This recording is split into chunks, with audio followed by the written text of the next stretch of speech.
شروع اللہ کے نام سے جو سب پر مہربان ہے، بہت مہربان ہے۔ الف لام میم، یہ اس حکمت والی کتاب کی آیتیں ہیں جو نیک لوگوں کے لیے ہدایت اور رحمت بن کر آئی ہے۔ وہ نیک لوگ جو نماز قائم کرتے ہیں اور زکوٰۃ ادا کرتے ہیں اور آخرت کا پورا یقین رکھتے ہیں، وہی ہیں جو اپنے پروردگار کی طرف سیدھے راستے پر ہیں، اور وہی ہیں جو فلاح پانے والے ہیں۔ اور کچھ لوگ وہ ہیں جو اللہ سے غافل کرنے والی باتوں کے خریدار بنتے ہیں تاکہ ان کے ذریعے لوگوں کو بے سمجھے بوجھے اللہ کے راستے سے بھٹکائیں اور اس کا مذاق اڑائیں۔ ان لوگوں کو وہ عذاب ہوگا جو ذلیل کر کے رکھ دے گا۔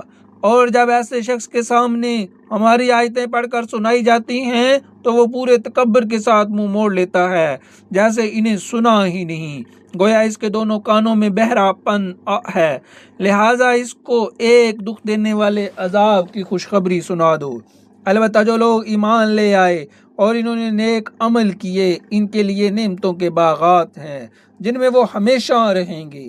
یہ اللہ کا سچا وعدہ ہے اور وہ اقتدار کا بھی مالک ہے، حکمت کا بھی مالک۔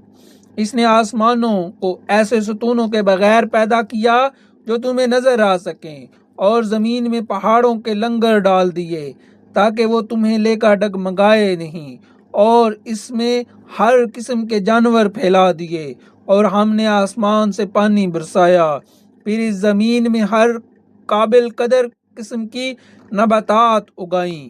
یہ ہے اللہ کی تخلیق۔ اب مجھے ذرا دکھاؤ کہ اللہ کے سوا کسی نے کیا پیدا کیا۔ بات دراصل یہ ہے کہ یہ ظالم لوگ کھلی گمراہی میں مبتلا ہے۔ اور ہم نے لقمان کو دانائی عطا کی تھی اور ان سے کہا تھا کہ اللہ کا شکر کرتے رہو، اور جو کوئی اللہ کا شکر ادا کرتا ہے وہ خود اپنے فائدے کے لیے شکر کرتا ہے، اور اگر کوئی ناشکری کرے تو اللہ بڑا بے نیاز، بذات خود قابل تعریف۔ اور وہ وقت یاد کرو جب لقمان نے اپنے بیٹے کو نصیحت کرتے ہوئے کہا تھا، اے میرے بیٹے، اللہ کے ساتھ شریک نہ کرنا، یقین جانو شرک بڑا بھاری ظلم ہے۔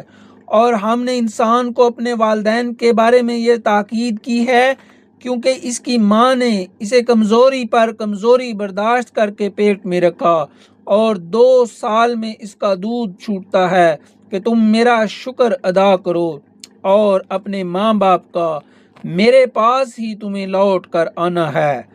اور اگر وہ تم پر یہ زور ڈالیں کہ تم میرے ساتھ کسی اور کو خدائی میں شریک قرار دو جس کی تمہارے پاس کوئی دلیل نہیں، تو ان کی بات مت مانو اور دنیا میں ان کے ساتھ بھلائی سے رہو، اور ایسے شخص کا راستہ اپناؤ جس نے مجھ سے لو لگا رکھی ہو، اور تم سب کو میرے پاس لوٹ کر آنا ہے۔ اس وقت میں تمہیں بتاؤں گا کہ تم کیا کرتے رہے ہو۔ لقمان نے یہ بھی کہا کہ بیٹا، اگر کوئی چیز رائی کے دانے کے برابر بھی ہو اور وہ کسی چٹان میں ہو یا آسمانوں میں یا زمین میں، تب بھی اللہ اسے حاضر کر دے گا۔ یقین جانو اللہ بڑا باریک بھی بہت باخبر ہے۔ بیٹا، نماز قائم کرو اور لوگوں کو نیکی کی تلقین کرو اور برائی سے روکو، اور تمہیں جو تکلیف پیش آئے اس پر صبر کرو، بے شک یہ بڑی ہمت کے کام ہیں۔ اور لوگوں کے سامنے غرور سے اپنے گال مت پھیلاؤ اور زمین پر اتراتے ہوئے مت چلو۔ یقین جانو اللہ کسی اترانے والے شیخی باز کو پسند نہیں کرتا۔ اور اپنی چال میں اعتدال اختیار کرو اور اپنی آواز آہستہ رکھو، بے شک سب سے بری آواز گدھوں کی آواز ہے۔ کیا تم لوگوں نے یہ نہیں دیکھا کہ آسمانوں اور زمین میں جو کچھ ہے اسے اللہ نے تمہارے کام میں لگا رکھا ہے، اور تم پر اپنی ظاہری اور باطنی نعمتیں پوری نچھاور کی ہیں۔ پھر بھی انسانوں میں سے کچھ لوگ ہیں جو اللہ کے بارے میں بحثیں کرتے ہیں جبکہ ان کے پاس نہ کوئی علم ہے، نہ ہدایت ہے، اور نہ کوئی ایسی کتاب ہے جو روشنی دکھائے۔ اور جب ان سے کہا جاتا ہے کہ اس چیز کی اتباع کرو جو اللہ نے اتاری ہے، تو وہ کہتے ہیں نہیں، بلکہ ہم تو اس طریقے کے پیچھے چلیں گے جس پر ہم نے اپنے باپ دادوں کو پایا ہے۔ بھلا اگر شیطان ان باپ دادوں کو بھڑکتی آگ کے عذاب کی طرف بلاتا رہا ہو، کیا تب بھی وہ انہی کے پیچھے چلیں گے؟ اور جو شخص فرما بردار بن کر اپنا رخ اللہ کی طرف کر دے اور نیک عمل کرنے والا ہو تو اس نے یقیناً بڑا مضبوط کندھا تھام لیا، اور تمام کاموں کا آخری انجام اللہ ہی کے حوالے ہے۔ اور اے پیغمبر، جس کسی نے کفر اپنا لیا ہے تمہیں اس کا کفر صدمے میں نہ ڈالے، آخر انہیں ہمارے پاس ہی تو لوٹنا ہے، پھر ہم انہیں بتائیں گے کہ انہوں نے کیا کیا ہے۔ یقیناً اللہ سینوں میں چھپی ہوئی باتوں کو بھی خوب جانتا ہے۔ ہم انہیں کچھ مزے اڑانے کا موقع دے رہے ہیں، پھر ہم انہیں ایک سخت عذاب کی طرف کھینچ کر لے جائیں گے۔ اور اگر تم ان سے پوچھو کہ وہ کون ہے جس نے آسمانوں اور زمین کو پیدا کیا، تو وہ ضرور یہ کہیں گے کہ اللہ۔ کہو الحمدللہ، اس کے باوجود ان میں سے اکثر لوگ سمجھ سے کام نہیں لیتے۔ اللہ ہی کا ہے جو کچھ آسمانوں اور زمین میں ہے، بے شک اللہ ہی ہے جو سب سے بے نیاز ہے، بذات خود قابل تعریف۔ اور زمین میں جتنے درخت ہیں اگر وہ قلم بن جائیں، اور یہ جو سمندر ہیں اس کے علاوہ 7 سمندر اس کے ساتھ اور مل جائیں اور وہ روشنائی بن کر اللہ کی صفات لکھیں، تب بھی اللہ کی باتیں ختم نہیں ہوں گی۔ حقیقت یہ ہے کہ اللہ کا اقتدار بھی کامل ہے اور حکمت کا بھی مالک۔ تم سب کو پیدا کرنا اور دوبارہ زندہ کرنا اللہ کے لیے ایسا ہی ہے جیسے ایک انسان کو پیدا کرنا اور دوبارہ زندہ کرنا۔ یقیناً اللہ ہر بات سنتا، ہر چیز دیکھتا ہے۔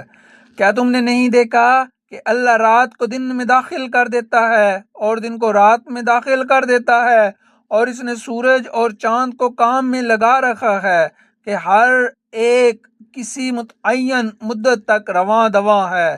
اور کیا تمہیں یہ معلوم نہیں کہ اللہ پوری طرح باخبر ہے کہ تم کیا کرتے ہو؟ یہ سب کچھ اس لیے ہے کہ اللہ ہی کا وجود سچا ہے، اور اس کے سوا جن معبودوں کو یہ مشرک پکارتے ہیں وہ بے بنیاد ہیں، اور اللہ ہی وہ ہے جس کی شان بہت اونچی ہے، جس کی ذات بہت بڑی۔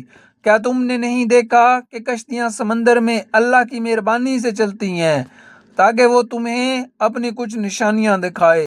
یقیناً اس میں ہر شخص کے لیے بہت سی نشانیاں ہیں جو صبر کا پکا اعلیٰ درجے کا شکر گزار ہو۔ اور جب موجیں صاحبانوں کی طرح ان پر چڑھ آتی ہیں تو وہ اللہ کو اس طرح پکارتے ہیں کہ اس وقت ان کا اعتقاد خالص اسی پر ہوتا ہے۔ پھر جب وہ ان کو بچا کر خشکی پر لے آتا ہے تو ان میں سے کچھ ہیں جو راہ راست پر رہتے ہیں، باقی پھر شرک کرنے لگتے ہیں۔ اور ہماری آیتوں کا انکار وہی شخص کرتا ہے جو پکا بدعہد پرلے درجے کا ناشکر ہو۔ اے لوگوں، اپنے پروردگار کی ناراضگی سے بچو اور ڈرو اس دن سے جب کوئی باپ اپنے بیٹے کے کام نہیں آئے گا، اور نہ کسی بیٹے کی یہ مجال ہوگی کہ وہ اپنے باپ کے ذرا بھی کام آ جائے۔